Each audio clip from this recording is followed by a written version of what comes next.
as you can tell by the thumbnail, man, we're going to get straight to it, man.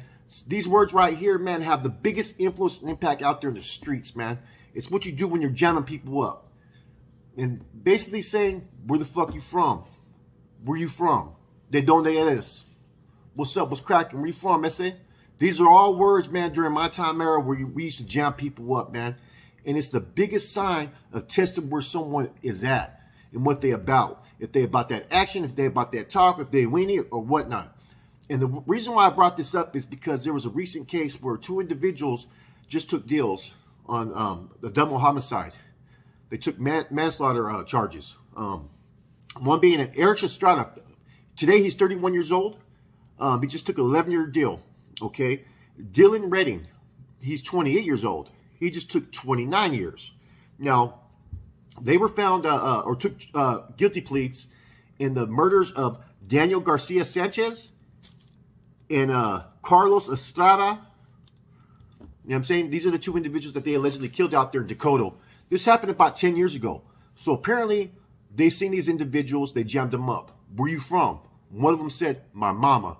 So on instinct, a 357 came out, and they started clapping, right? Both victims were killed instantly, okay? Apparently, in this case, what gets kind of interesting is they both kind of blamed each other, okay? Estrada's DNA was actually found on the firearm, right? Okay, but yet he only got 11 years, okay? The other guy got 29 years, and they were both pointing the finger at each other. They'd been down for 10 years, and right previously before trial, they all elected to take deals. So I don't know why one individual got 11, one got 29. Sometimes it's all a matter of who decides to cooperate first. You know what I'm saying? Plain and simple as that, man. But, you know, I thought about it when I was reading this article, man.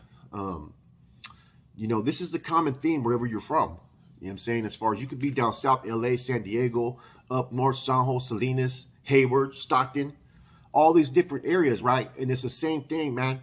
Where you from? You know what I'm saying? It's basically a test of seeing who the hell you're at, who you are, and where you're at. If you walking through my neighborhood and I don't respect what you represent, you're going to get the business. And see, this is the same thing that I used to do during my time era. You know, we could be kicking on the block in the hood, right? Posted up. I mean, back in the days, man, where I was from, there was always hella homeboys out there, man. Dempsey, Selvin Road, Shirley Drive, Edsel. You know what I'm saying? That if you were an outsider and we didn't know you, there was going to be issues. Or we were going to press up on you a lot harder, you know what I mean, if you're walking through our neighborhood just to make our point. And these were the key words that you always would say to someone. Where you from? De donde eres? Clear as day. And you know what I'm saying? And this is where all the funk used to kick off in the streets and shit. Because say you jam someone up from some hood, right? And he kind of weenies out. Next thing you know, you hear about him talking smack. Oh, yeah, these dudes trying to jam me up and shit. And then you remember like, damn, bro. You straight peed on yourself.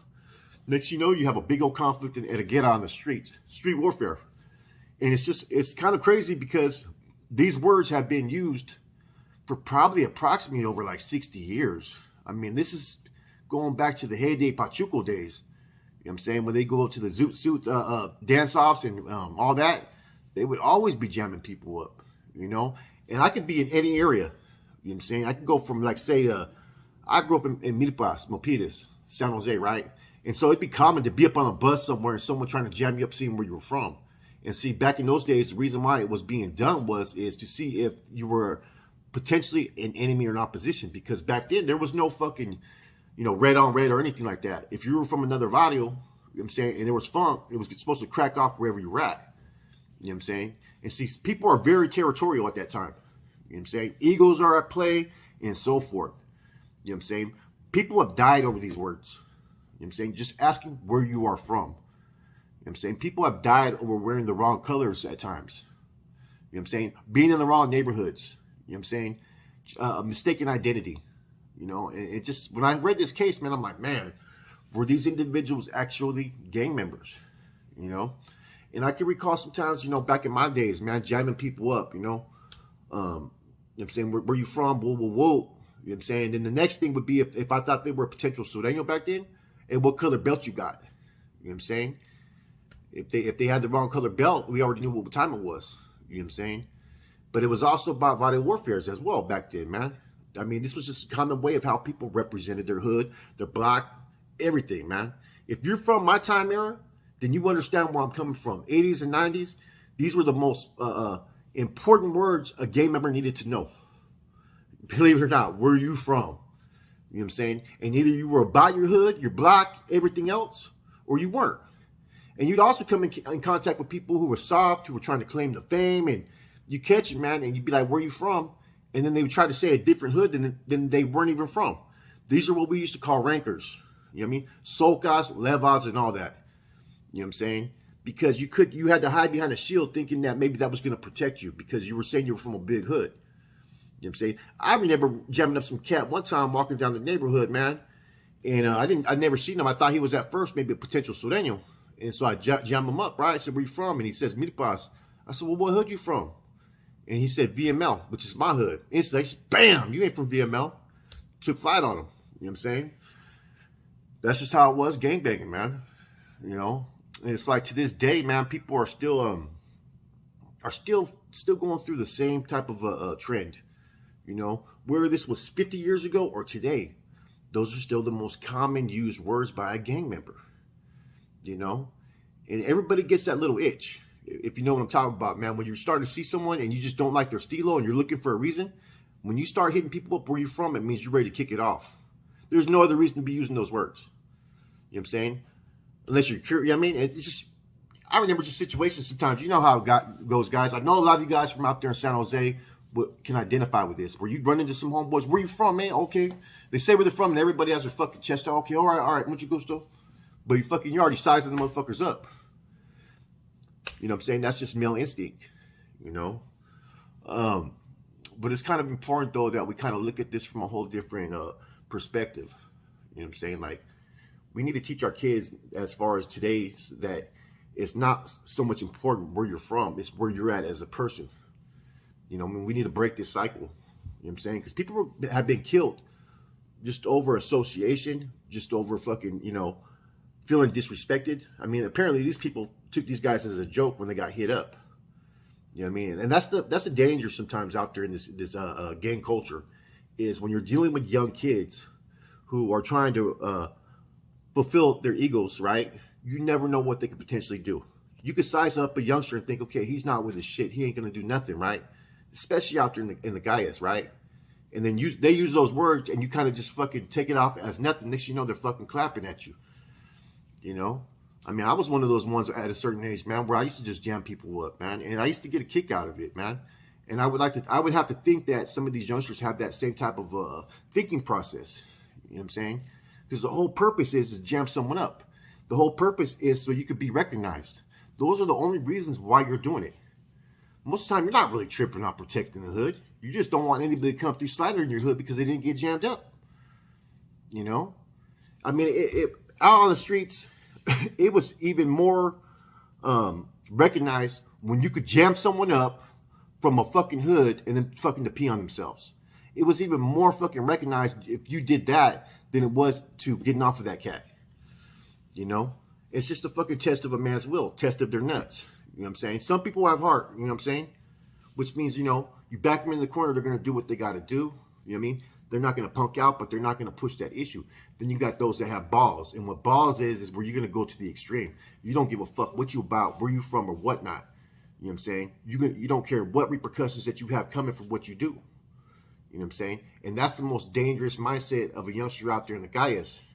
Because when you have that mindset, it doesn't matter who you're dealing with. You could be dealing with a grown fucking man as a kid and shit, be ready to fucking click, clack, and clap. You know what I'm saying? I know. You know what I mean? I've lived that life. So I was reading this case, man. I thought it kind of interesting. They were down for 10 years.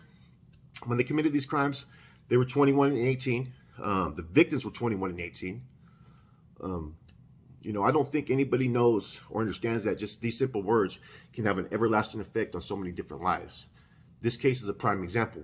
You know what I'm saying? 2 people are gone for forever. You know what I'm saying? They were young. The other 2, man, they're going to do a little bit of stretch. One's doing 11 years. He just got out, man. Like, you know, it's kind of ironic that his DNA was found on the 357, yet the other individual is the one that got all the time. I don't know. I can't make no sense of it. And the other thing that's kind of interesting in this case is this was a double homicide. Dropped to manslaughter charges. You know what I'm saying? Certain counties start to do that. Like I think Sonoma County does that. No, Solano County. In Vallejo, they've been doing that. If you catch a homicide or even a double homicide, they're offering you time as opposed to going to trial because they don't want to spend the money. Same thing right here. They offer these individuals a deal. I know more people in Santa Rita who've caught hot ones who've been offered some time, maybe like, 17 years, 22 years. So nowadays you can go out there and clap someone on the streets and you're guaranteed to get home. So people are willing to take that risk. Whereas places like Santa Clara County and so forth, you catch that body in that case, you're looking at a long stretch, man. You're probably not going to get out, especially if you're an active gang member. You know what I'm saying? Anyways, yeah, I mean, I've used this word so many times, man. I've jammed so many people up, and like I said, it's a pride and ego thing. You know what I'm saying? It's a test of another man's fucking nuts, seeing where he's at. But there's dangers behind it. You know what I'm saying? I've seen people catch murder cases over it. I've seen people get killed over it. Just because that ego wants to be fulfilled and be recognized out in the streets as, okay, this dude's with his business, he's with the shit, he gets active with the activities. You know what I'm saying? Nothing's changed. Whether this was 60 years ago or today, this is still the same trend that's continuing. You know what I'm saying? So we need to kind of break that cycle and teach our youth that recognition from the streets is not so important as what you can do for yourself. Fuck the streets. The streets are always going to be there, but they're not going to be there, if that makes sense. When you're doing that life sentence in prison, is the streets going to be there for you? Hell no. You know what I'm saying? But when you come home, is the opportunity for the streets to be there for you? Yes. They'll open you with open arms and not give a fuck about what's going to happen to you. Life will chew you up and spit you out. And that's the reality of it. I'm trying to think about other cases that may be involved as far as on my end. I mean, I know point blank, probably this word would be used on my end as a young adult, 17, 18 years old. This would be a common word I would use. You know what I'm saying? It just would be the way you do it. And it always starts off with just a little looking at each other and so forth, man. But it's also what do you call a conversation opener to see where they're from, what they're about. You know what I'm saying? I've been in times where one time we were out there fucking we were by the Wiener Schnitzel right there on Santa Clara Street. Shit, my homeboy had Rascal had a meatball shirt. They tried to tell his ass to fucking take that off. We said, "Fuck no, you ain't taking that off, bro." He told him, "Fuck you guys." First they tried to ask where we were from, and homeboy was like, "You know what I'm saying? What the fuck, you don't see my shirt?" You know what I'm saying? Because we're in San Jose, you think we're gonna take off our shirt? You're fucking crazy. And then another time, man, I just got the joint. I'm already plugged in with the regiment, man, and I ran into some dude I knew from fucking the county jail, right? And he's with some other dude named fucking, I want to say Mumbles or something like that from the south side, right? Now, this dude doesn't realize that I'm fucking connected. You know what I'm saying?